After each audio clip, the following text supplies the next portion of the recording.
Hi friends, പുതിയൊരു വീഡിയോയിലേക്ക് സ്വാഗതം. വീട്ടമ്മമാർക്ക് വളരെയേറെ ഉപകാരപ്പെടുന്ന കുറച്ച് നല്ല ടിപ്സാണ് ഇന്നത്തെ വീഡിയോയിലും ഉൾപ്പെടുത്തിയിട്ടുള്ളത്.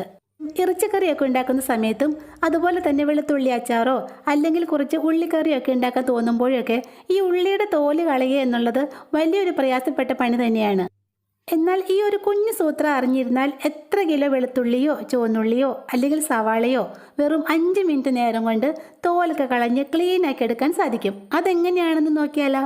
പിന്നെ നമ്മുടെ ടിപ്പ് ചെയ്യാനായിട്ട് കത്തിയോ കത്രികയോ ഒന്നും തന്നെ ആവശ്യമില്ല കേട്ടോ. ഇത്രയും വെളുത്തുള്ളിയാണ് ഞാനിവിടെ തോല് കളയാനായിട്ട് എടുത്തിട്ടുള്ളത്. വിലക്കുറവിൽ കിട്ടിയപ്പോൾ കുറച്ചധികം വാങ്ങിച്ചു വെച്ചതാണ് കേട്ടോ. ഇത് കേടാകാതെ നമുക്ക് ഒത്തിരി നാൾ സ്റ്റോർ ചെയ്യാൻ സാധിക്കും. അതുകൂടി ഞാൻ വീഡിയോയിൽ പറയുന്നുണ്ട്. ആദ്യം തന്നെ ഓരോ വെളുത്തുള്ളി കുടങ്ങളും നമുക്ക് കൈകൊണ്ട് ഈസി ആയിട്ട് തന്നെ വേർപെടുത്തിയെടുക്കാം. അതിനുവേണ്ടി വെളുത്തുള്ളി ഇതുപോലെ ഒന്ന് വെച്ചതിന് ശേഷം കൈകൊണ്ട് നന്നായിട്ടൊന്ന് പ്രസ് ചെയ്ത് കൊടുത്താൽ മതി. പെട്ടെന്ന് തന്നെ അത് ഓരോ അല്ലികളായിട്ട് വേർതിരിഞ്ഞ് കിട്ടും. ഇനിയിപ്പോൾ കൈകൊണ്ടൊക്കെ പ്രസ് ചെയ്യാൻ ബുദ്ധിമുട്ടുള്ളവരാണെങ്കിൽ നമ്മൾ ഉള്ളിയൊക്കെ ചതയ്ക്കുന്ന കല്ലില്ലേ, അതിൻ്റെ പിടികല്ലുകൊണ്ട് പതുക്കെ ഒന്ന് തട്ടിക്കൊടുത്താലും മതി. വളരെ എളുപ്പത്തിൽ ഈസി ആയിട്ട് നമുക്ക് അല്ലികൾ വേർതിരിച്ചെടുക്കാൻ സാധിക്കും. അങ്ങനെ ഞാനിവിടെ വെളുത്തുള്ളി എല്ലാം അല്ലികളായിട്ട് വേർതിരിച്ച് എടുത്തിട്ടുണ്ട്. ഈസി ആയിട്ട് വെളുത്തുള്ളിയുടെ തോല് കളഞ്ഞെടുക്കാനുള്ള 2 ടിപ്സാണ് ഞാനിവിടെ കാണിക്കുന്നത്. അതിൽ ഫസ്റ്റ് ടിപ്പ് എന്താണെന്ന് നോക്കാം. ഫസ്റ്റ് ടിപ്പ് ചെയ്യാനായിട്ട് നമ്മൾ ഉതിർത്ത് വെച്ചേക്കുന്ന വെളുത്തുള്ളിയിൽ നിന്നും ഏകദേശം 1/4 ഭാഗത്തോളം മറ്റൊരു പാത്രത്തിലേക്ക് ഇട്ടുകൊടുക്കുന്നുണ്ട്. ഇനി ഇതിലേക്ക് ഞാൻ ഒഴിക്കുന്നത് ചെറു ചൂടുവെള്ളമാണ് കേട്ടോ. അറിയാലോ, വെളുത്തുള്ളിയുടെ തോല് കുറച്ച് കട്ടിയുള്ളതാണ്. അതൊന്ന് കുതിർന്ന് കിട്ടുന്നതിന് വേണ്ടിയാണ് ചെറു ചൂടുവെള്ളം ഒഴിച്ചു കൊടുക്കുന്നത്. അതുമാത്രമല്ല, ചെറു ചൂടുവെള്ളം ഒഴിച്ചു കൊടുക്കുകയാണെങ്കിൽ നമുക്ക് പെട്ടെന്ന് തന്നെ ഇത് തോല് കളഞ്ഞ് ക്ലീൻ ചെയ്തെടുക്കാനും സാധിക്കും. ഇനി ഇത് ഏകദേശം 10 മിനിറ്റ് നേരത്തേക്ക് സോക്ക് ചെയ്യാനായിട്ട് നമുക്കൊന്ന് മാറ്റി വയ്ക്കാം. ആ നേരം കൊണ്ട് നമ്മുടെ ചുവന്നുള്ളി നമുക്കൊന്ന് ക്ലീൻ ചെയ്തെടുക്കാം. ഉള്ളി തീയിലുണ്ടാക്കാനോ നോൺ വെജ് കറികൾക്കൊക്കെ ചുവന്നുള്ളി ആവശ്യമായിട്ട് വരുമ്പോഴോ ഒക്കെ ഞാൻ ചെയ്യുന്ന ഒരു ടിപ്പാണ് കേട്ടോ ഇത്. ആദ്യം തന്നെ നമുക്ക് ഈ ഉള്ളിയിലേക്ക് കുറച്ച് വെള്ളം ഒഴിച്ചു കൊടുക്കാം. വെളുത്തുള്ളി സോക്ക് ചെയ്യാനായിട്ട് നമ്മൾ ചെറു ചൂടുവെള്ളമാണ് എടുത്തത്. എന്നാൽ ചുവന്നുള്ളി സോക്ക് ചെയ്യാനായിട്ട് നമ്മൾ വെറും പച്ചവെള്ളമാണ് കേട്ടോ എടുക്കുന്നത്. ഉള്ളിയുടെ ആ തോലൊക്കെ നന്നായിട്ടൊന്ന് കുതിർന്ന് കിട്ടുന്നതിന് വേണ്ടി വെറും 5 മിനിറ്റ് നേരത്തേക്ക് നമുക്കിതൊന്ന് മാറ്റി വയ്ക്കാം. നമ്മുടെ വെളുത്തുള്ളിയും ചുവന്നുള്ളിയും ഒക്കെ നന്നായിട്ടൊന്ന് കുതിർന്ന് വരട്ടെ. ആ നേരം കൊണ്ട് നമുക്ക് എല്ലാവർക്കും യൂസ്ഫുള്ളായ ഒരു കുഞ്ഞു ടിപ്പ് കാണാം. ഇൻസ്റ്റൻറ്റ് കോഫി പൗഡർ വെച്ചിട്ടുള്ള ഒരു അടിപൊളി ടിപ്പാണ് കേട്ടോ അടുത്തായി കാണിക്കുന്നത്. നല്ല ക്രീമി കോഫി ഉണ്ടാക്കാനായിട്ട് ഞാനിവിടെ 2 രൂപയുടെ 2 packet Bru instant coffee powder എടുത്തിട്ടുണ്ട്. കോഫി പൗഡർ ഇതുപോലെ ഒരു പരന്ന പ്ലേറ്റിലേക്ക് ഇട്ട് കൊടുക്കാം. പിന്നെ നമ്മുടെ ടിപ്പ് ചെയ്യാനായിട്ട് ഇൻസ്റ്റൻറ്റ് കോഫി പൗഡർ തന്നെ എടുക്കാൻ ശ്രദ്ധിക്കണേ. ഇനി ഇതിലേക്ക് 2 ടേബിൾ സ്പൂൺ പഞ്ചസാര ചേർത്ത് കൊടുക്കാം. അടുത്തതായിട്ട് നമ്മളിതിലേക്ക് ചേർക്കാൻ പോകുന്നത് നല്ല ചൂടുവെള്ളമാണ് കേട്ടോ. പഞ്ചസാര എടുത്ത അതേ സ്പൂണിന് തന്നെ 3 ടേബിൾ സ്പൂൺ വെള്ളം നമുക്കിതിലേക്ക് ചേർത്ത് കൊടുക്കാം. അപ്പോൾ ഒരു പാക്കറ്റ് കാപ്പിപ്പൊടിയാണ് നിങ്ങൾ എടുക്കുന്നതെങ്കിൽ ഇതിലേക്ക് 1 ടേബിൾ സ്പൂൺ പഞ്ചസാരയും 1.5 ടേബിൾ സ്പൂൺ വെള്ളവും മാത്രമേ ചേർക്കാൻ പാടുള്ളൂ. ഇനി ഇത് നല്ലതുപോലെ ഒന്ന് മിക്സാക്കി എടുക്കണം. നോർമലി ഡാൽഗോണ കോഫിയൊക്കെ ഉണ്ടാക്കുന്നത് ബീറ്ററോ വിസ്കോ ഒക്കെ വെച്ചിട്ടാണ്. അതൊക്കെ വെച്ച് ഒത്തിരി നേരം ബീറ്റ് ചെയ്താലാണ് നല്ല ക്രീമി ടെക്സ്ചറായിട്ട് കിട്ടുകയുള്ളൂ. പക്ഷെ നമ്മളിവിടെ ഇതുപോലുള്ള ഒരു സ്റ്റീലിൻ്റെ ചായ അരിപ്പയാണ് കേട്ടോ ഇതിനായിട്ട് എടുക്കുന്നത്. അരിപ്പ കൊണ്ട് ഏകദേശം 1 മിനിറ്റോളം നമുക്കിതൊന്ന് ബീറ്റ് ചെയ്തെടുക്കാം. കണ്ടോ, 1 മിനിറ്റ് പോലും ആയിട്ടില്ല. അതിനു മുന്നേ നമ്മൾ ഇട്ടുകൊടുത്ത പഞ്ചസാരയും കോഫി പൗഡറും വെള്ളവും ചേർന്ന് നല്ല ക്രീമി ആയിട്ട് തന്നെ വന്നിട്ടുണ്ട്. കോഫി ഉണ്ടാക്കാൻ ആവശ്യമായ പാല് നമുക്കൊന്ന് തിളപ്പിച്ചെടുക്കാം. ഇനിയിപ്പോൾ നിങ്ങൾക്ക് കോൾഡ് കോഫിയാണ് ഇഷ്ടമെങ്കിൽ തണുപ്പിച്ച പാലും ഇതിനായിട്ട് എടുക്കാം കേട്ടോ. നമ്മുടെ ടേസ്റ്റി കോഫി ഉണ്ടാക്കാനായിട്ട് ഒരു കപ്പിലേക്ക് 2 സ്പൂണോളം നമ്മൾ ഉണ്ടാക്കി വെച്ചേക്കുന്ന കോഫി പൗഡർ ഷുഗർ മിക്സ് ഇട്ട് കൊടുക്കാം. ഈ മിക്സിന് മുകളിലേക്ക് നമ്മൾ തിളപ്പിച്ചെടുത്ത പാല് ചെറു ചൂടോടെ ഒഴിച്ചു കൊടുക്കാം.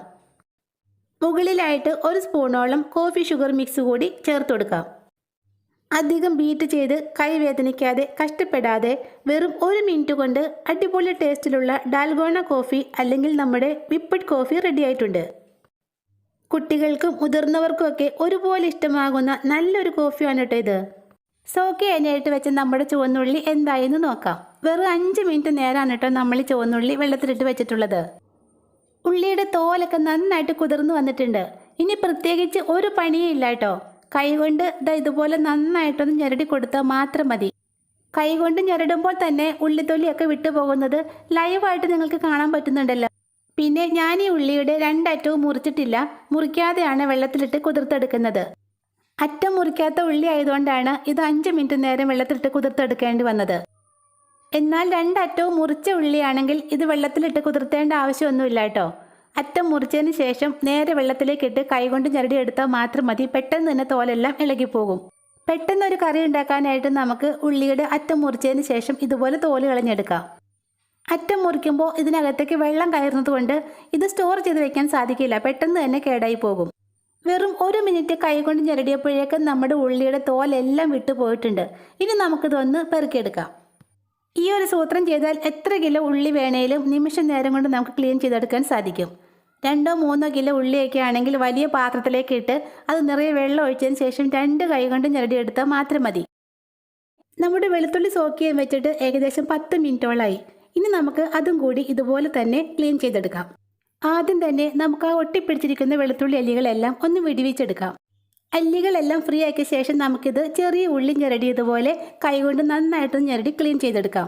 കുറച്ച് വലിയ പാത്രത്തിലേക്ക് ഇട്ട് കൊടുക്കുകയാണെങ്കിൽ 2 കൈ കൊണ്ട് നമുക്കത് ഈസി ആയിട്ട് ക്ലീൻ ചെയ്തെടുക്കാം. കൈകൊണ്ട് ഞെരടിയപ്പോൾ വെളുത്തുള്ളിയുടെ തോലെല്ലാം ഈസി ആയിട്ട് വിട്ടുപോകുന്നത് കാണുന്നുണ്ടല്ലോ. വെറും 5 മിനിറ്റ് നേരം ഇങ്ങനെ ഒന്ന് ചെയ്താൽ മാത്രം മതി. എത്ര കിലോ വെളുത്തുള്ളിയും ഈസി ആയിട്ട് നമുക്ക് തോല് കളഞ്ഞ് ക്ലീൻ ചെയ്തെടുക്കാം. തോലൊക്കെ കളഞ്ഞതിന് ശേഷം നമുക്കിതൊന്ന് പെറുക്കിയെടുക്കണം. അതിനുവേണ്ടി കുറച്ചുകൂടി വലിയൊരു പാത്രത്തിലേക്ക് ഇട്ട് കൊടുക്കാം. കണ്ടോ, കത്തിയോ കത്രികയോ ഒന്നും തന്നെ ഇല്ലാതെ 3/4 കിലോ വെളുത്തുള്ളിയാണ് ഞാനിവിടെ വെറും 5 മിനിറ്റ് കൊണ്ട് ക്ലീൻ ചെയ്ത് എടുത്തത്. തോല് കളഞ്ഞ വെളുത്തുള്ളി പെറുക്കിയെടുത്ത് നന്നായിട്ടൊന്ന് കഴുകിയ ശേഷം നമുക്കൊരു അരിപ്പയിലേക്ക് ഇട്ട് വെള്ളം വാർത്തെടുക്കാം. നനവൊക്കെ നന്നായിട്ട് മാറിയ ശേഷം ഒരു എയർ ടൈറ്റ് കണ്ടെയ്നറിലാക്കി ഫ്രിഡ്ജിലേക്ക് വെക്കാം. പിന്നെ ഉള്ളിയുടെ ഈ തോലും വെള്ളവും ഒന്ന് വെറുതെ ഒഴിച്ച് കളയണ്ട കേട്ടോ. നമ്മുടെ കറിവേപ്പിൻ്റെ ചുവട്ടിലോ ചെടികളുടെയൊക്കെ ചുവട്ടിലോ ഒഴിച്ചു കൊടുക്കാൻ പറ്റിയ നല്ലൊരു വളമാണിത്. ചുവന്നുള്ളിയും വെളുത്തുള്ളിയൊക്കെ വളരെ എളുപ്പത്തിൽ ക്ലീൻ ചെയ്യാനുള്ള മറ്റൊരു ടിപ്പ് കൂടി നമുക്ക് കണ്ടാലോ. ഇതുപോലെ ഒരരിപ്പ ഉണ്ടെങ്കിൽ എത്ര കിലോ ചുവന്നുള്ളിയും വെളുത്തുള്ളിയും വളരെ എളുപ്പത്തിൽ തന്നെ തൊലിയൊക്കെ കളഞ്ഞ് നമുക്ക് ക്ലീനാക്കി എടുക്കാം. വെള്ളത്തിലിട്ട് കുതിർത്തെടുത്ത ഉള്ളിയാണ് കേട്ടോ ഈ ടിപ്പ് ചെയ്യാനും നമ്മളിവിടെ എടുത്തിട്ടുള്ളത്. ആദ്യം നമ്മൾ ആ കുതിർത്ത് വെച്ചേക്കുന്ന ഉള്ളിയിൽ നിന്നും കുറച്ചെടുത്ത് ഈ അരിപ്പയിലേക്ക് ഒന്ന് ഇട്ട് കൊടുക്കാം. ഇനി കൈകൊണ്ട് ഇതുപോലെ മെല്ലെ ഒന്ന് ഉരച്ചു കൊടുത്താൽ മാത്രം മതി. ഒട്ടും തന്നെ കൈ വേദനിക്കാതെ യാതൊരു അധ്വാനവും ഇല്ലാതെ ഉള്ളിയുടെ തൊലി കളയാനുള്ള നല്ലൊരു ടിപ്പാണ് കേട്ടോ ഇത്. ഏകദേശം ഒരു 10-15 സെക്കൻഡ് ആയപ്പോഴേക്കും നമ്മുടെ ഉള്ളിയുടെ തോലൊക്കെ ഇളകി വരുന്നത് ലൈവായിട്ട് നിങ്ങൾക്ക് കാണാൻ സാധിക്കുന്നുണ്ടല്ലോ. ഞാനിപ്പോൾ കുറച്ച് ഉള്ളി മാത്രമേ അരിപ്പയിലിട്ട് ക്ലീൻ ചെയ്ത് കാണിക്കുന്നുള്ളൂ. നിങ്ങൾക്ക് വേണമെങ്കിൽ അരിപ്പയുടെ പകുതി ഭാഗത്തോളം ഉള്ളി ഇട്ടതിന് ശേഷം ക്ലീൻ ചെയ്തെടുക്കാവുന്നതാണ്. കണ്ടോ, തോലൊക്കെ നന്നായിട്ട് ഇളകി വന്നിട്ടുണ്ട്. നമ്മൾ ആദ്യം ചെയ്ത ടിപ്പിനേക്കാളും വളരെ എളുപ്പമാണ് കേട്ടോ അരിപ്പ വെച്ച് ഇങ്ങനെ ഉള്ളി ക്ലീൻ ചെയ്തെടുക്കുന്നത്. വെള്ളത്തിലിട്ട് കുതിർത്തെടുത്ത വെളുത്തുള്ളിയും ഇതുപോലെ തന്നെ നമുക്ക് അരിപ്പയിലേക്ക് ഇട്ട് തോലൊക്കെ കളഞ്ഞ് ക്ലീനാക്കി എടുക്കാം. വെളുത്തുള്ളിയും ചുവന്നുള്ളിയും വളരെ എളുപ്പത്തിൽ തൊലി കളഞ്ഞെടുക്കാനുള്ള ഈ ടിപ്സിൽ ഏതെങ്കിലും ഒന്ന് നിങ്ങൾക്ക് യൂസ്ഫുള്ളായി തോന്നുവാണെങ്കിൽ മറക്കാതെ ഈ ചാനൽ ഒന്ന് സബ്സ്ക്രൈബ് ചെയ്തേക്കണേ. താങ്ക്